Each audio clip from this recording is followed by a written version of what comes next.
భారత్ దెబ్బకు పాక్ విలవిల్లాడుతోంది. పాక్ మిలిటరీ విమానాల లక్ష్యాలను గుర్తించేందుకు వీలు లేకుండా భారత్ అత్యాధునిక ఎలక్ట్రానిక్ వార్ఫేర్ వ్యవస్థలను మోహరించింది. ఇవి పాక్ సైన్యం వినియోగించే గ్లోబల్ నావిగేషన్ శాటిలైట్ సిస్టమ్ సంకేతాలను బలంగా అడ్డుకుంటాయి. దీంతో ఆ దేశ సైనిక, పౌర రవాణా విమానాలు వినియోగించే జీపీఎస్, గ్లోనాస్, బైడూస్ నావిగేషన్ వ్యవస్థలను సమర్థంగా అడ్డుకుంటుంది. ఫలితంగా యుద్ధ రంగంలో ఏం జరుగుతుందో అర్థం చేసుకోలేని స్థితికి పాక్ సైన్యం వెళుతుంది.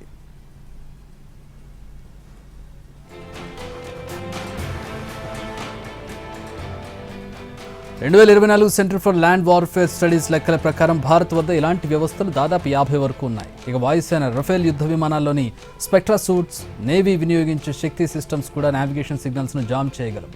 ఇక పాకిస్తాన్ విషయానికి వస్తే దాని వద్ద సొంతంగా తయారు చేసుకున్న ఎలక్ట్రానిక్ వార్ఫేర్ వ్యవస్థలు లేవు. అని చైనా నుంచి దిగుమతి చేసుకున్న DWL-002, జర్బా కోస్టల్ EW సిస్టమ్స్ వంటివి ఉన్నాయి. వీటితో పాటు కమర్షియల్ జామర్లను మాత్రమే పాక్ వాడుతోంది. ఏప్రిల్ 22న పహల్గాంలో సందర్శకులపై ఉగ్రదాడి జరిగిన తర్వాత భారత్ తీవ్ర స్థాయిలో స్పందించింది. ఏప్రిల్ 30 నుంచి మే 23 వరకు పాక్ రవాణా, సైనిక, పౌర విమానాలకు నోటీస్ ఎయిర్మెన్ జారీ చేసింది. దీంతో పాక్ విమానాలు చైనా, శ్రీలంక గగనతలాల మీదుగా ప్రయాణించాల్సిన పరిస్థితి నెలకొంది.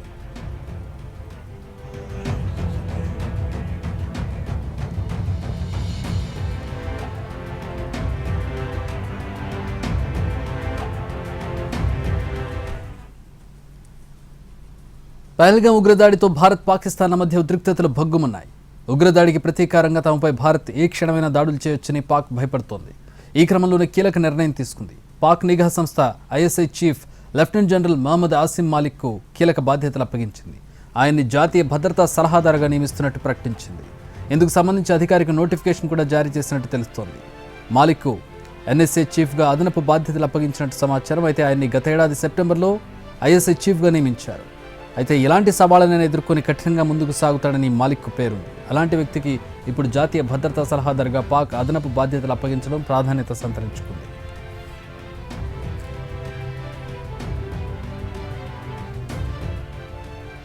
భారత్, పాకిస్తాన్ల మధ్య ఉద్రిక్తతల వేళ సరిహద్దుల్లో అలజడి కొనసాగుతున్నది. వరుసగా 7వ రోజు నియంత్రణ రేఖ వెంబడి పాక్ సైన్యం కాల్పుల విరమణ ఒప్పందాన్ని ఉల్లంఘించింది.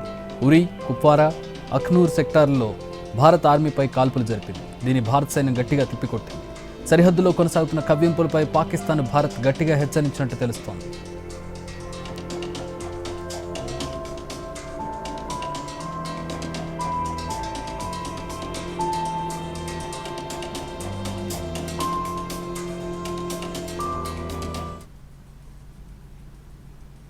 భారత్కు మోస్ట్ వాంటెడ్ టెర్రరిస్ట్గా ఉన్న హఫీజ్ సయీద్ను కాపాడేందుకు పాకిస్తాన్కు ప్రయత్నాలు జరుపుతోంది. హఫీజ్ను భారత్ చంపేస్తుందేమోనన్న భయంతో పాకిస్తాన్ ఉంది. దాంతో అతడికి పాక్ సైన్యంతో భద్రత కల్పిస్తోంది. ఆయన ఇంటికి పాక్ సైనికులు కాపలా కాస్తున్నారు.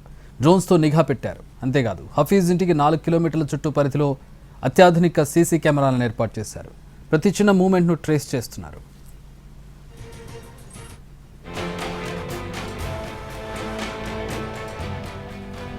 ప్రపంచాన్ని వణికిస్తున్న లష్కర్-e-తోయిబా వ్యవస్థాపకుడిగా హఫీజ్ సయీద్ ఉన్నాడు. ఉగ్ర సంస్థకు చీఫ్గా ఉన్నాడు. భారత్లో పలు ఉగ్రదాడుల వెనుక అతడి హస్తం ఉన్నట్టు ఇప్పటికే ఇంటెలిజెన్స్ గుర్తించింది. దాంతో అతడు భారత్ మోస్ట్ వాంటెడ్ టెర్రరిస్ట్గా ఉన్నాడు. ఉగ్రవాదాన్ని వెనుకొండి నడిపిస్తున్నాడని భారత్ గుర్తించింది. అంతేకాదు రీసెంట్గా జరిగిన పహల్గాం ఘటన వెనుక కూడా హఫీజ్ సయీద్ మాస్టర్ మైండ్గా పనిచేసినట్టు IB గుర్తించింది. దీంతో అతన్ని ఎలాగైనా మట్టుబెట్టాలని భారత్ చూస్తోంది. ఈ నేపథ్యంలో పాక్ అలర్ట్ అయింది. అతడికి హై సెక్యూరిటీ సైన్యంతో భద్రత కల్పిస్తోంది.